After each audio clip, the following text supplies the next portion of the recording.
আজ মুর্শিদাবাদ জেলার ভরতপুর গ্রাম পঞ্চায়েত এলাকায় এক রক্তদান শিবিরের আয়োজন করা হয়। উক্ত শিবিরে উপস্থিত ছিলেন ভরতপুর বিধানসভা তথা মুর্শিদাবাদ জেলার কোঅর্ডিনেটর আজহার উদ্দিন সিজার, মুর্শিদাবাদ জেলা পরিষদের সদস্য বাবর আলী, ভরতপুর ১ নম্বর পঞ্চায়েত সমিতির সভাপতি আবুল হাসানা।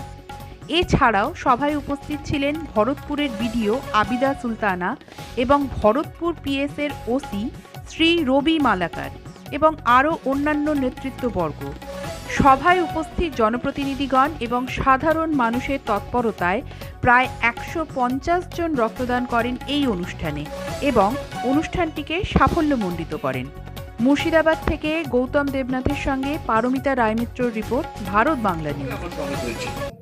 রক্তদান জীবনদান মহৎ উদ্দেশ্য, এই মহৎ উদ্দেশ্য আমরা সবসময় করি। আমরা নেত্রী মমতা বন্দ্যোপাধ্যায় প্রিয় মুখ্যমন্ত্রী তার নেতৃত্বে তার নির্দেশ মোতাবেক আজকে ভরতপুর পঞ্চায়েত থেকে একটা রক্তদান শিবিরের আয়োজন করা হয়েছে। ১৫০ জন রক্তদান করবেন। আমি আজকে অবাক হলাম যে আজকে বিভিন্ন গ্রাম থেকে, বিনুদিয়া থেকে শুরু করে ভরতপুর থেকে শুরু করে মহিলারা যেভাবে উদ্যোগের সঙ্গে তারা আজকে এগিয়ে এসে তারা রক্তদান করছে, এটা একটা অভাবনীয় ব্যাপার যে গ্রামের স্তরের মহিলারা তারা আজকে বেরিয়ে এসছেন, তারা বুঝতে পেরেছে রক্তের সংকট কি জিনিস, রক্ত কি জিনিস। যদি রক্ত মজুদ না থাকে হসপিটালে, তাহলে আমাদের যখন প্রাণের সংশয় হয় তখন আমরা সেটা পাই না। তাই রক্তদানের উপর জোর দিচ্ছি। যেহেতু আমরা কান্দি সাব ডিভিশনের মানুষ, কান্দি মহকুমা হাসপাতালে রক্তের সংকট সবসময় আমাদের দেখা দেয়, তার জন্য আমরা জেলার রক্তের সংকট দেখা দেয়। এছাড়াও আমরা কাটোয়া অভিমুখী, কাটোয়াতেও আমরা রক্তদান শিবিরের মধ্য দিয়ে কাটোয়াকে রক্ত যোগাই। রক্ত না থাকলে আপনারা যখন অসুস্থ হবেন তখন রক্ত পাওয়া খুব মুশকিল হয়।